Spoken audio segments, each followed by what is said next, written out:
Salve, salve nação alvinegra, começando mais um vídeo aqui no canal John do Timão. Então se você tá chegando agora, já deixa o seu like, se inscreve pra gente bater a meta de 105 mil inscritos. Conto com a colaboração de todos, vamos pra cima. Uma ótima segunda-feira a todos os corintianos e corintianas que me acompanham. Um ótimo início de semana, temos aí a decisão da ida das oitavas da Copa do Brasil quarta-feira já, tivemos a derrota ontem no Campeonato Brasileiro, num jogo polêmico também, né, dentro dessas situações, uma atuação muito boa da nossa equipe, apesar da derrota. Então a gente segue aí esse início de semana com uma expectativa positiva, aquele clima um pouco de tensão, né, por conta desse mata-mata, mas é o ritmo para essa semana. Peço que me sigam nas redes sociais, Instagram, TikTok, Kawaii, Twitter, todos os links aqui embaixo na descrição. Vamos pra cima e, editor, pode rodar a vinheta. Salve o Corinthians! Bom, como o John antecipou, o Corinthians foi derrotado ontem pela equipe do Atlético Mineiro, 2-1, o jogo fora de casa. E a principal leitura do jogo é a seguinte: o Corinthians teve as principais oportunidades do jogo, teve mais oportunidades no jogo, não fez os gols, cometeu 2 pênaltis infantis e perdeu o jogo por 2-1. Basicamente é isso. O nosso time marcou muito bem, não deu espaço para a equipe do Atlético Mineiro. Inclusive, a grande chance do Galo foi um cabeceio, que a bola ia na mão do nosso goleiro Hugo, e aí ele deu uma assustada, né? Pegou na mão dele, foi no travessão, né? Foi a grande chance assim do Galo, uma bola que foi no meio. De resto, você não tem saiu cara a cara, ai nossa, criou essa grande chance e perdeu. Não teve, o Atlético Mineiro não teve isso, mas fez os gols de pênalti. Por outro lado, o Corinthians teve uma chance com o Yuri, perdeu. Outra chance com o Yuri cara a cara, do mesmo estilo que acontece todo jogo, perdeu. Só que na sequência ele fez o gol de cabeça, né? Ele errou o lance que saiu cara a cara, a bola foi pra lateral, o Corinthians bateu o lateral, o Garro cruzou e fez o gol. Então, já seria uma outra oportunidade. Início do segundo tempo, o zagueiro do Galo foi sair jogando, o Rian chegou para pressionar, roubou a bola, né? O zagueiro do Galo foi quebrar, chutou a bola em cima do Rian, a bola bateu, rebateu, sobrou pro Rian. Na frente do goleiro, o Rian chutou em cima do goleiro. Mais uma chance. Depois o Yuri veio da esquerda, invadiu a área, chutou, o goleiro do Galo deu o rebote, o Garro cabeceou, o goleiro do Galo fez outra defesa. Mais uma chance dentro praticamente da pequena área. Na reta final, Coronado em campo, Wesley em campo. Coronado domina a bola, Wesley faz o facão, ele dá o passe. Do mesmo jeito que acontece pro Yuri nas rodadas. Saiu cara a cara, levou o goleiro, né? Já chegou driblando, adiantou muito a bola. Parou a bola na linha de fundo, não entrou ninguém na área, não conseguiu finalizar, não conseguiu dar o passe. Mais uma grande chance. E na nossa defesa, o que aconteceu? Primeiro, uma falta do Romero em cima do Hulk. O Hulk bateu, o Garro abriu o braço, pênalti. O Hulk bateu, fez o gol. No segundo tempo, aí o lance mais polêmico da partida, a marcação de pênalti para a equipe do Atlético Mineiro. E aí eu vou até pedir para o editor colocar na tela. Cara, o Hulk tá com a bola dentro da área. Primeiro que o lance começa aqui do nosso lado esquerdo da defesa. O Hugo fica naquele vou ou marco. Deixou o cara dar o passe, nem fechou o passe, nem abafou. Ficou no meio termo e não fez nada. Aí, o Félix Torres também. Uma preguiça para chegar na bola. Mas o Ranieri veio na cobertura. Dentro da área tem o Hulk e 3 jogadores do Corinthians. Lá na ponta onde aconteceu o lance, tá o Fagner. Aí tem uma faixa de campo. Uma faixa e tem o Paulinho. Olhem a distância que está o Paulinho do Fagner. Na hora que o Hulk vai fazer o cruzamento, quem que chega primeiro na bola? O Paulinho e não o Fagner. Tanto que o André Ramalho, eu revi o lance muitas vezes, a impressão que eu tenho é de que ele faz a cobertura ali na área, né? Já que o jogador do Galo próximo dele ele tá longe, faz a cobertura pro Fagner cortar. Fagner chegar e cortar o cruzamento. Porque o André Ramalho realmente não chegaria na bola. Porque o André Ramalho tá marcando o Vargas aqui, ó, da entrada da área. Beleza. Corre a bola, o Fagner, numa preguiça, igual a do Félix Torres, nem travou o Paulinho, né? O que ele poderia fazer? Coloca o corpo na frente. Já que você não vai correr para chegar, só coloca o corpo na frente. O Paulinho não chega. Se ele vier numa velocidade muito alta, vai te derrubar, vai fazer a falta. Não, deixaram o Paulinho chegar entre os dois, ele passou no meio dos dois, deu um tapinha, e aí vem a dúvida. O pessoal do Galo tá usando esse frame aqui, o primeiro, que é o contato do André Ramalho no pé do Paulinho. A bola já tinha passado, Paulinho sofre o contato, pênalti. Mas tem um frame antes desse, que é o seguinte. A bola já tinha passado, o André Ramalho tá no chão, o Paulinho já tá com a perna morta, né, que a gente fala. Já tá com a perna caindo, já tá desmanchando no ar. Certo? É aquilo. O André Ramalho correu esse risco, mas é um erro do Corinthians, tá? Entendo a crítica à arbitragem, tô colocando aqui pra vocês. Acho realmente que foi um pênalti polêmico, mas não dá pra gente colocar a culpa desse jogo só na arbitragem. Inclusive, vou falar de outros lances, tá? Mas não pode o Hugo ser displicente da forma que foi. Félix Torres. O Ranieri, mais ou menos. E aí o erro em conjunto do André Ramalho com o Fagner, mas mais do Fagner, Félix Torres e Hugo. E volto a dizer, eu acabei citando aí as chances que o Corinthians perdeu dentro do jogo. Cara, não pode. Mata o jogo, faz o gol, pelo amor de Deus. O torcedor corintiano fica vendo o jogo, a cada chance que perde, vem na mente, cara, daqui a pouco, alguém na defesa vai armar algum lance, a gente vai tomar um gol idiota pra perder esse jogo. E aí, é o que acontece. É o que o Corinthians faz. E seguindo com a questão da arbitragem, fora a questão desse pênalti em cima do Paulinho, tivemos, na hora que o Hulk bate o pênalti, jogadores do Galo já haviam invadido a área, seguiu, não houve revisão, não houve nada. Teve um lance de pênalti em cima do Alex Santana, dentro da área do Galo, que o Bruno Arleu não marcou, não houve nem revisão, não fez nenhum, não, estou checando, nada. A bola pingou na área. O Alex Santana vem, dá um tapinha na bola. O que acontece? Ele é chutado. Chutaram o joelho dele. Vamos seguir a lógica do lance do Paulinho, do lance do Romero. Ah, mas a intensidade foi fraca. Ué, não é intensidade, é a ação.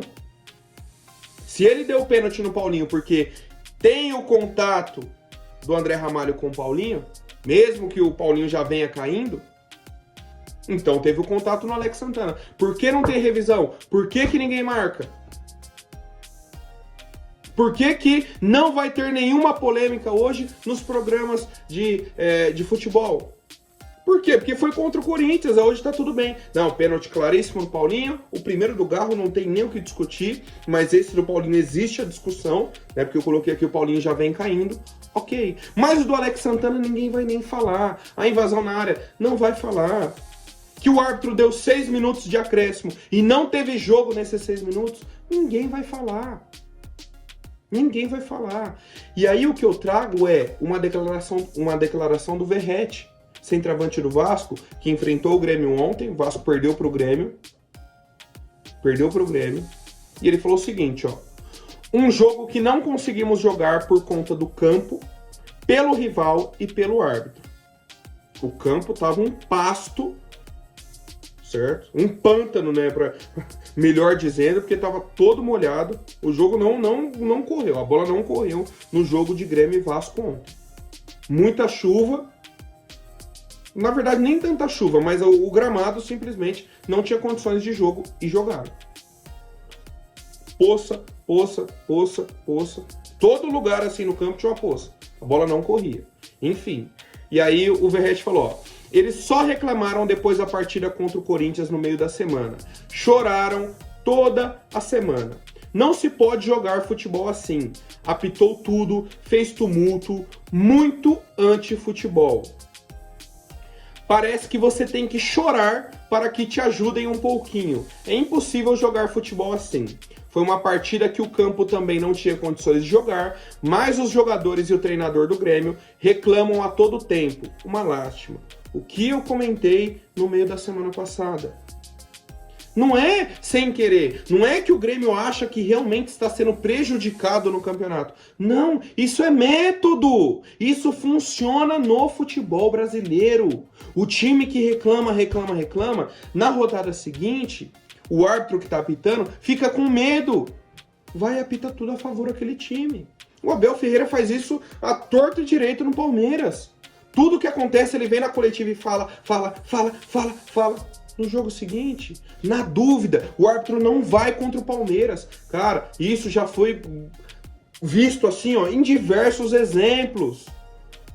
Quando eu falei que o Grêmio já começou a jogar o mata-mata contra o Corinthians, é isso. Já funcionou no Brasileirão. O árbitro, no jogo contra o Vasco, que não tinha nada a ver com o Corinthians e Grêmio, já fica naquela, pô, mas deu muita polêmica do Grêmio, não dá pra apitar contra o Grêmio agora, não dá pra eu dar essa falta, não dá...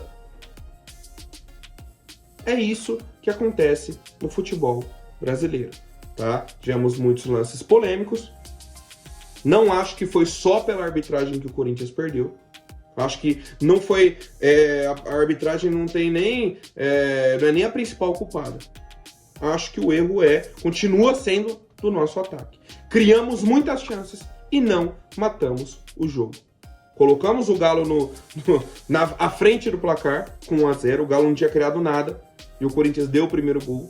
E depois tem o lance, né? Como a gente já falou aqui bastante. E o segundo, tá? O Corinthians só fez um, não matou o jogo. E a gente sai com uma derrota. Mas o Ramon Dias concordou também, né? Com esse meu comentário, com essa linha de raciocínio sobre a atuação da nossa equipe, tá? Ele falou, ó, estávamos vendo as estatísticas, o nível que teve o Corinthians foi muito alto, muito competitivo, é uma diferença enorme, muito grande, como está mudando o time, como está crescendo, competindo. Nos sentimos muito orgulhosos dos jogadores, estão transformando um Corinthians que não competia a alta competitividade. Hoje tivemos mais situações claras do que eles, apesar de virmos só de 3 dias de descanso e eles não tinham jogado no meio de semana. Eles tinham uma vantagem, mas o time mostrou atitude, um nível muito alto taticamente. O que me agrada é o tático, como cresceram taticamente, como estão elevando o nível. Sentimos orgulho, não merecíamos perder, merecíamos muito mais pelo esforço do time. Tá? Eu acho que o que a gente pode levar dessa partida em consideração, né, para a sequência do campeonato, mata-mata e tudo mais, é essa competitividade do time, o nível de chances criadas, o número de chances criadas, para que a gente tenha uma esperança de crescimento e de evolução dessa equipe. Bom, família, agora algumas atualizações de mercado da bola, da semana do Corinthians. O Renato Portaluppi disse ontem que o Grêmio vai jogar o jogo da volta da Copa do Brasil em Curitiba, no Couto Pereira, né, na casa aí do Coxa, certo? Então, tinha essa dúvida, né, o local estava a ser confirmado e tal, então o Grêmio deve mandar o jogo da volta da Copa do Brasil no Couto Pereira. Agora, falando de mercado da bola, a equipe do Pafos, certo? A equipe do Pafos, do Chipre, encaminhou um acerto aí com o atacante Léo Natel, da equipe do Corinthians. Atacante de 27 anos, tem contrato até o fim do ano com o Corinthians. Teve ali uma conversa muito bacana com o Santos. Ia fechar com o Santos. E aí, voltaram atrás, não, vamos ver, isso, aquilo. A torcida do Santos fez uma pressão também, né, para não negociar com o Léo Natel. Então é isso, certo? O Léo Natel agora está bem encaminhado com o Pafos do Chipre. Inclusive, o Léo Natel já estava no futebol do Chipre, no Apoel. Ele passou um tempo, né, no Apoel do Chipre, conhece ali e tudo mais, então é isso. Ainda bem, né? Pelo menos uma notícia boa, um problema a menos para o Corinthians nessa situação.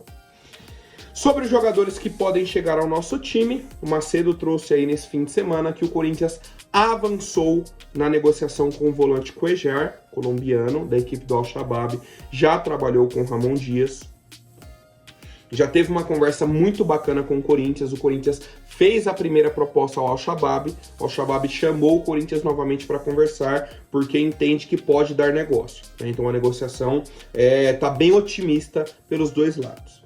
Outra negociação que está no estágio bacana também é a do Gonzalo Plata. Esse é o atacante equatoriano, jogador aí que atua pelos lados do campo, também um pedido do Ramon Dias e que o Corinthians vem se esforçando para fechar essa contratação. Tá? Então esses dois nomes estão no estágio mais avançado de negociação. Temos o Pablo Solari, que o Corinthians fez um primeiro contato com o River, o atacante, 23 anos, né? O João falou aí no último vídeo.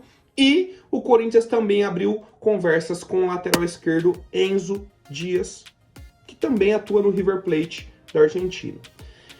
Como eu já falei, lateral esquerdo, 28 anos. Tem passagens aí pelo Agropecuário, um time da segunda divisão. Tem também passagens pelo Talheres, ex-clube do Garro, e veio no ano passado para o River, tem mais de 50 jogos aí com a camisa do River. O pessoal me perguntou ontem na live sobre o Palacios. Pô, João, o Corinthians está atrás de um lateral esquerdo e o Palacios? Minha resposta é a mesma. Não criem expectativas sobre o Palacios. O Palacios não tem nem possível data de retorno. Nem o departamento médico está colocando uma estimativa de retorno para ele. Tá? Então, assim, é carta fora do baralho para essa temporada. Palacios é carta fora do baralho, tá? É melhor a gente considerar assim. E aí, pô, deu muito certo a recuperação dele, vai ficar à disposição, sei lá, em outubro, meio de outubro, pô, beleza. Aí na reta final da temporada ele ajuda o time. Mas para agora, não dá para contar com Palacios. E mais uma atuação do Hugo que a gente vê que ele não tem condições de ser o titular. Faz jogos regulares, né? Quando ele faz um jogo regular, é o auge dele. Ontem foi um jogo ruim. Ruim. Quando ele passa do meio campo, meu Deus do céu, dá dor nos olhos do torcedor. Porque é um cara que parece que tem medo de jogar com a camisa do Corinthians. Tem medo. Medo. A sensação que eu tenho com o Hugo em campo, até falei ontem na live, é de que ele tem medo. Medo de passar o meio campo. Ele domina a bola, ele quer se livrar da bola. Tá? Então isso é medo, falta de personalidade, alguma coisa nesse sentido. Tá? A pressão que existe no Corinthians, e a gente sabe que existe, mas o jogador tem que ter essa consciência. Tá? Então, sobre o Enzo Dias, o Corinthians abriu as conversas com o River Plate por dois jogadores, o atacante Pablo Solari e o lateral esquerdo Enzo Dias.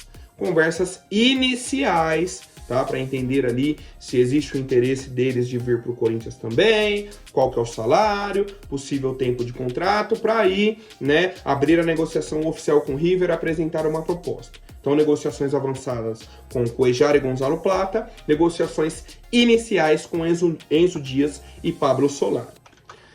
Bom, e o torcedor... Tem torcedor, né? Não o torcedor, mas tem torcedores aí que ficam bravos com o John, quando eu falo sobre o Gabigol, Gabriel Barbosa, mas a informação do fim de semana é que o Corinthians enviou uma proposta de pré-contrato para o Gabigol, para ele assinar com o Corinthians e chegar para a nossa equipe em janeiro de 2025.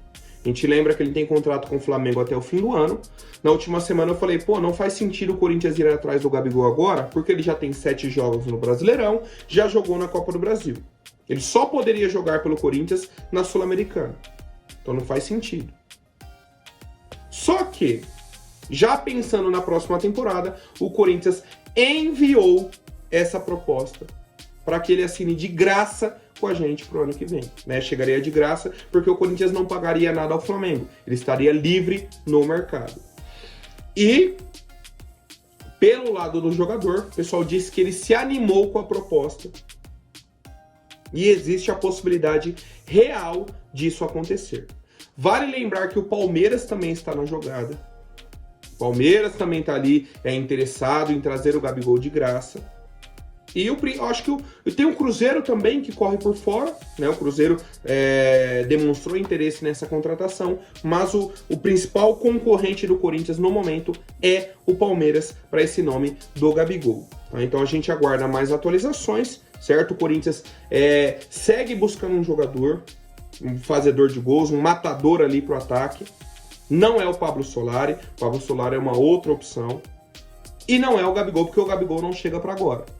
Tá? Não é o jogador midiático da Esportes da Sorte, porque só chega pro ano que vem. Tá? Então, assim, o Corinthians está buscando muitos nomes no mercado. Quais vão fechar? Depende de muitas outras situações. Tá? Mas que estamos buscando, estamos. Isso, pelo menos, dá uma expectativa, uma esperança para o torcedor corintiano. Certo, família? Por hoje é isso. Amanhã eu volto com mais novidades sobre o nosso Coringão. Até mais, um forte abraço e vai Corinthians!